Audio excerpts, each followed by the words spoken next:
अवसर में बात महाराष्ट्र की 48 सीटों में से एक सीट है बारामती। ये वो सीट है जो सबसे ज्यादा हॉट सीट मानी जा रही है। वजह है इस सीट पर पवार बनाम पवार की लड़ाई, यानी शरद पवार और अजित पवार की, चाचा बनाम भतीजे की, ननद बनाम भाभी की, बेटी बनाम बहू की। जी हां, बारामती की राजनीतिक इतिहास में पहली बार ऐसा हो रहा है कि जब पवार परिवार एक दूसरे के सामने खड़ा है। एक तरफ शरद पवार की बेटी सुप्रिया सुले मैदान में है, दूसरी ओर अजित पवार की पत्नी सुनेत्रा पवार। और सुले के सामने विरासत को बचाने की चुनौती है, तो पहली बार मैदान में उतरी सुनेत्रा के सामने खुद को साबित करने की। तो आज समझते हैं राजनीतिक तौर पर आमने सामने खड़े इन दो ननद भाभी की टक्कर में किसका पक्ष कितना मजबूत है और बारामती किसे चुनने की तैयारी कर रही है।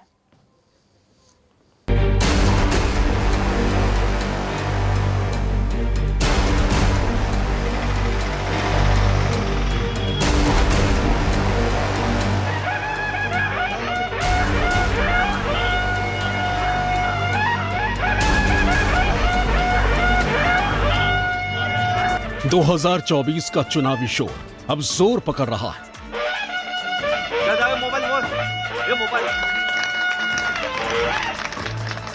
पूरा देश मानो लोकतंत्र के इस त्योहार के रंग में रंग चुका है। हर तरफ रैलियां हैं, भाषण हैं, एक दूसरे के खिलाफ आरोप प्रत्यारोप है। लेकिन देश के इस चुनावी दंगल में एक जंग ऐसी भी है जहां लड़ाई परिवार बनाम परिवार की हो गई, जहां चाचा और भतीजा दोनों एक दूसरे के सामने खड़े, जहां सीधी टक्कर ननद और भाभी के बीच में है। देखो, मैं देश की सेवा के लिए इलेक्शन लड़ती हूँ। मेरे खिलाफ तो देश के सारे ही खड़े हुए, वही तो कह रहे, पूरा देश के जो विरोधी है वो सारे मेरे खिलाफ एक हो ही चुके हैं। मेरा काम देख के, मेरा मेरिट देख के बारामती की माई बाप जनता जरूर मेरे साथ खड़ी रहेगी, ऐसा मेरा विश्वास है। सांगितलं ते निधी काय लागेल तो निधी त्या ठिकाणी द्यायला आम्ही सहकार्य करू, पण जसं आम्ही जे तेवढं निधी तसं आमच्या मशीनमध्ये पण तेवढी घटना दाबा कसा कसा कसा म्हणजे मला पण निधी द्यायला बरं वाटेल ना, माझा हात आखडता येईल। गन्ने और अंगूर की खेती के लिए मशहूर बारामती का नाम आते ही जहन में पवार परिवार का अक्स उभर आता है। राजनीतिक विरासत की होड़ में मराठा लैंड पर महाभारत छिड़ गई। एक तरफ शरद पवार की बेटी और 3 बार के सांसद सुप्रिया सुले हैं, तो दूसरी तरफ उन्हें लाड़ प्यार से बढ़ाकर विदा करने वाली भाभी सुनेत्रा पवार। ननद भौजाई का झगड़ा घर की 4 दीवारी से निकलकर सियासी बिसात पर आ चुका है। लड़ाई तो विचारों की है, राजनीतिक विचारों की लड़ाई है, ये तो ना रिश्तों की लड़ाई नहीं है। तो ये तो आप देख रहे हो जिस तरह से हम पे अन्याय हुआ है, चिन्ह और पार्टी दोनों लेके गए, ठीक है, लेकिन लड़ेंगे और जीतेंगे। देखा जाए तो घड़ी जो है चिन्ह तो हमको ही मिला है और ज्यादातर लोग हम वही हैं, तो यही तो राष्ट्रवादी है। लोकशाही है, जो भी बोले ठीक है, लोकतंत्र है, लोकतंत्र में सबको बोलने का अधिकार है। बारामती सीट को आमतौर पर पवार परिवार की पारिवारिक सीट माना जाता है। 2009 में सुप्रिया सुले पहली बार यहां से चुनाव लड़ी और जीती। 2014 में शरद पवार ने यहां से चुनाव जीता। उसके बाद 2014 और 2019 के चुनाव में भी सुप्रिया ने बारामती की सीट पर अपना कब्जा बनाए रखा। लेकिन इस बार 2024 के चुनाव में पवार बनाम पवार यानी कि सुप्रिया बनाम सुनेत्रा की लड़ाई हो गई। देश में जब लोकसभा चुनाव की बात होती है तो देश के अंदर कुछ ऐसे वीआईपी लोकसभा के क्षेत्र हैं जो हमेशा चर्चा में रहते हैं। खासकर उत्तर प्रदेश की बात करें तो अमेठी, रायबरेली, इटावा और मैनपुरी की बात होती है। लेकिन इस बार पहली बार महाराष्ट्र का एक ऐसा चुनाव क्षेत्र है जो काफी ज्यादा चर्चा में है। इस चुनाव क्षेत्र का नाम है बारामती। जी हाँ, जिसे कहा जाता है शरद पवार की बारामती। इस बार बारामती में पवार परिवार से 2 महिलाएं आमने सामने हैं। एक तरफ है ताई तो दूसरी तरफ है बहनी, यानी ननद और भाभी की जो लड़ाई है वो महाराष्ट्र में अब चर्चा का विषय बन चुकी है।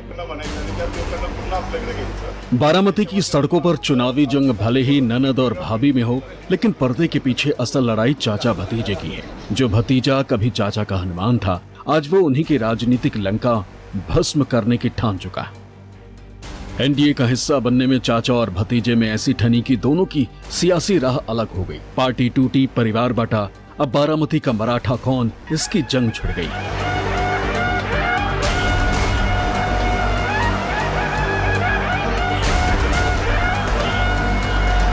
शरद पवार के बुलावे पर भारत के प्रधानमंत्री नरेंद्र मोदी पहली बार जब एक कार्यक्रम के लिए बारामती में आए थे, तब उन्होंने कहा था कि पवार की उंगली पकड़कर मैं राजनीति सीख रहा हूं। यानी उन्होंने शरद पवार को अपना गुरु बताया था। लेकिन इन्हीं शरद पवार को अब अपनी साख बचाने के लिए बारामती के हर दरवाजे पर जाना पड़ रहा है। शरद पवार ने कभी अपने घोर विरोधी रहे पूर्व सांसद काकड़े, उनके घर जाकर मुलाकात की और थोपटे नामक जो पूर्व विधायक है उनसे भी मुलाकात की। बेटी की सीट बचाने के लिए बाप लगातार प्रयास कर रहा है। भाग्य की बात है कि इस बड़े संस्कृति में महाराष्ट्र में हमेशा संविधान के चौखट से ही इलेक्शन हुआ करता था, लेकिन इस टाइम ये दबाव की बातें हो रही है और ये प्रेस में भी आ रही है और लोग तो कह ही रहे हैं। मुझे नहीं लगता है, कोई ज़रूरत ही नहीं है यार, वो धमकाने की कोई ज़रूरत ही नहीं है। आप तो देख रहे हैं जहाँ भी प्रतिसाद मिल रहा है, इतनी जोश भरे तादाद में लोग आ रहे हैं, इतना जोश है उनमें, तो धमकाने की कोई ज़रूरत ही नहीं है किसको। तो ये जंग है खुद सुप्रिया सुले और सुनेत्रा पवार के बीच, यानी ननद और भाभी के बीच की ये जंग होने वाली है, जो बहुत इंटरेस्टिंग हो गई है क्योंकि सब कुछ महाराष्ट्र में समीकरण जो है पार्टियों को लेकर वो बदल चुके हैं। अब आपको हम दिखाते हैं कि आखिर जातीय समीकरण क्या कहता है महाराष्ट्र का, और सबसे पहले तो खासकर बारामती का जातीय समीकरण क्या कहता है, और खासकर सबसे पहले जनसंख्या के लिहाज से समझ लीजिए। देखिए, कुल मतदाता है 23,72,860, कुल मिलाकर के ये मतदाता है। इसमें मुस्लिमों की बात करें 7.15% है, बौद्ध की बात करें 3.61%। ये जातीय समीकरण हो गया। आगे अब आपको दिखाते हैं कितने। अनुसूचित जाति एससी की बात करें 12.5, उसके अलावा एसटी की बात की जाए 3.7% यहां पर है। अब जब पवार के बीच की लड़ाई है तो उनकी संख्या कितनी है ये भी जान लीजिए। पवार है 70,000, गायकवाड़ इसके बाद आते हैं, इनकी आबादी है 30,000 की। शिंदे ये भी एक अच्छी खासी पकड़ रखते हैं, इनका वोट बैंक कितना है 65,000। इसके अलावा चाहड़ वोट बैंक इसके बाद आता है 25,000 की आबादी यहां पर मौजूद है। यानी बारामती में ब्राह्मण भी है, यहाँ पर 80,000 इनकी भी आबादी है। यानी कि बारामती लोकसभा में कुल मिलाकर के आपको बता दें मिली जुली आबादी देखने को मिलती है। लेकिन विधानसभा के लिहाज से किसकी पकड़ कितनी मजबूत है आप ऐसे समझ सकते हैं कि 6 सीटें आती हैं विधानसभा की, 2 पर बीजेपी काबिज है, 2 पर एनसीपी है और 2 पर कांग्रेस काबिज है। इस लिहाज से ये कांटे की फाइट मानी जा सकती है। लेकिन बारामती में 67 के बाद से लेकर के अब तक यानी 2019 तक पवार फैमिली का, वो भी शरद पवार का कब्जा बरकरार रहा है। और क्या अजित पवार उसमें इस बार डेंट लगा पाएंगे? बड़ी लड़ाई इसी की है।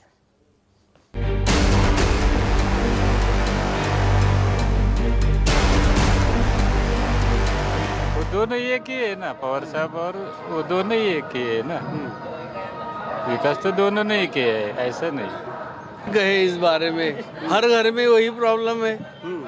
तो जैसे मराठी में कहावत है, घरोघरी मातीच्या चुली, वो टाइप में घर घर में झगड़े तो अलग अलग खड़े हो गए। अभी कंफ्यूजन नहीं होगा। जो आपने विकास किया है ये 15-20 साल में, जिसने विकास किया इसको हम वोट देंगे। जो कोई भी रहेगा, सामने कोई भी रहेगा, अपन वो जो बारामती का जो अभी स्ट्रक्चर है आपने देखा, सबने देखा, जनता ने देखा और देख रहे, जिसके स्ट्रक्चर से चल रहे जो विकास हो रहा है, उसी विकास को हम वोट देंगे। आम आदमी के वो परिवार का कुछ नहीं लेना देना। बारामती में खाली विकास देके जाता है, वो अजित पवार ही कर सकता है। यंग जनरेशन सब अजित पवार के पीछे है।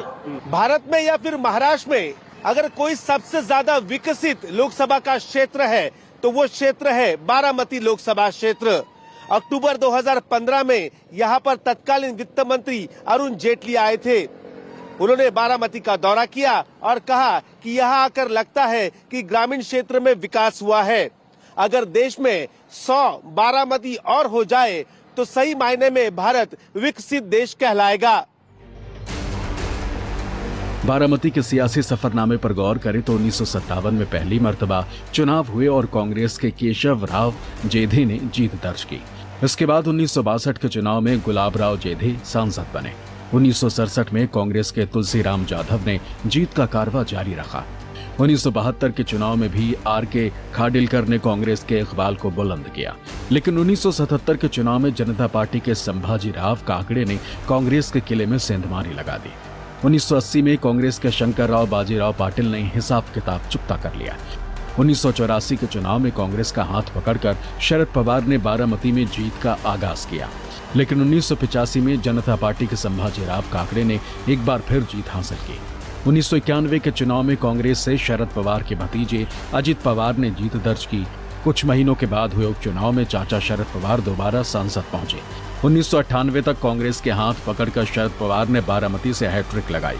1999 में शरद पवार ने कांग्रेस से राह अलग कर एनसीपी का गठन किया। शरद पवार ने 2009 तक लगातार 3 बार जीत दर्ज कर बारामती को एनसीपी का गढ़ बना दिया। 2009 में पिता की विरासत आगे बढ़ाते हुए पहली बार सुप्रिया सुले ने बारामती से जीत दर्ज कर हैट्रिक लगा चुकी। 2014 और 2019 में मोदी लहर के बावजूद एनडीए बारामती में पवार की पावर को कम नहीं कर सका। बारामती लोकसभा सीट पवार परिवार की परंपरागत सीट है। विपक्ष दशकों से इस सीट को जीतने के लिए लगातार कोशिशें कर रहा है, लेकिन कभी वो सफल नहीं हो पाया है। लेकिन राष्ट्रवादी कांग्रेस पार्टी में दो फाड़ होने के बाद ये चुनाव अब पवार के लिए मुश्किल बनता जा रहा है। पवार परिवार में बिखराव के साथ ही बारामती की जनता और कार्यकर्ताओं में भी विभाजन हो चुका है। परिवार की एकता पवार की पावर थी, लेकिन अब विचारों की लड़ाई सड़कों पर आ गई है।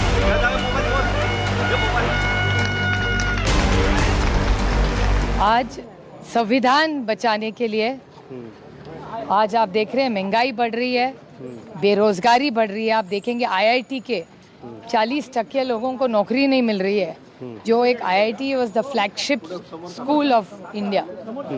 तो बेरोजगारी बढ़े जा रही है। हमारे यहाँ जब बैंक या पुलिस की नौकरियाँ लिखती है तो जब एक सीट के लिए 1000 बच्चे एप्लीकेशन करते हैं, उसी से आपको पता चलेगा कि कितनी इतना रहता है, आपको पता चलेगा कि क्या हाल है। और बेरोजगारी का जो डेटा है भारत सरकार का, वही आप देख लीजिए। और भ्रष्टाचार तो बढ़ ही जा रहा है, आप देख ही रहे हैं। विकास एक निरंतर चलने वाली चीज़ है। हर जगह हर कोई भौगोलिक तरीके से कुछ ना कुछ लगता है। यहाँ तो देखिए अभी एक छोटा सा गांव था, अभी इतनी सारी बड़ी बड़ी बिल्डिंग्स है, तो वहाँ की ज़रूरतें अलग होती है। हर टाइम अलग अलग मांगे होती है, अलग अलग ज़रूरतें होती है। तो विकास तो हो रहा है। सुप्रिया के साथ पिता की मराठा सियासत की विरासत है, तो भाभी सुनेत्रा के पास पति अजित पवार की बारामती में जमीनी पैठ की ताकत। महाराष्ट्र से लेकर देश के पटल पर बारामती को चमकाने का क्रेडिट लेने की होड़ में खून के रिश्ते गुम हो गए। बारामती के चुनाव में जीत ननद की हो या भाभी की, लेकिन हार पवार परिवार की तय है।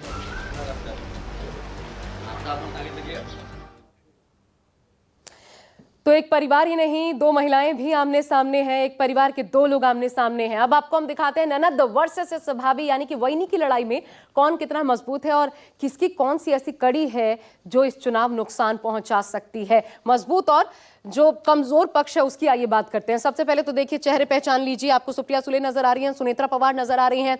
अब दूसरा हम की ग्राफिक्स दिखाते हैं। पहला की ग्राफिक्स था, बारामती को समझने की कोशिश हम इसके जरिए कर रहे थे, लेकिन आपको ये बता दें कि दबदबा जो है जाहिर तौर पर शरद पवार का रहा है। यहां पर दबदबा वो भी अभी नहीं, 1967 से लेकर के अब तक लगातार उनका दबदबा रहा है। लेकिन एक बड़ी बात ये देखने को मिली है इस बीच, राजनीतिक रूप से, क्योंकि राष्ट्रीय परिप्रेक्ष्य में शरद पवार काम करते रहे और उनके राष्ट्रीय राजनीति में होने का असर यह पड़ा कि अजित पवार बारामती में ज्यादातर लोगों के बीच रहे। वहां पर अजित दादा के नाम से, अगर साहब लोग कहें तो यानी शरद पवार की बात हो रही है, दादा लोग कहें तो फिर अजित पवार की बात हो रही है। इस लिहाज से दूसरा ग्राफिक्स डालिए जल्दी से, हम आपको दिखाते हैं दोनों की क्या मजबूत और कमजोर कड़ी है। 3 बार की सांसद है दरअसल। सबसे पहले तो ये समझ लीजिए, ये देखिए सुप्रिया पवार की बात की जाए, 3 बार की वहां पर सांसद है 15 सालों से। सुनेत्रा पवार जो है पहली बार चुनाव मैदान में है और इस मामले में देखा जाए तो एक पकड़ कार्यकर्ताओं के बीच सुप्रिया सुले की इसलिए ज्यादा नजर आती है। दूसरी बड़ी बात, बारामती की बेटी है, बारामती की बहू है।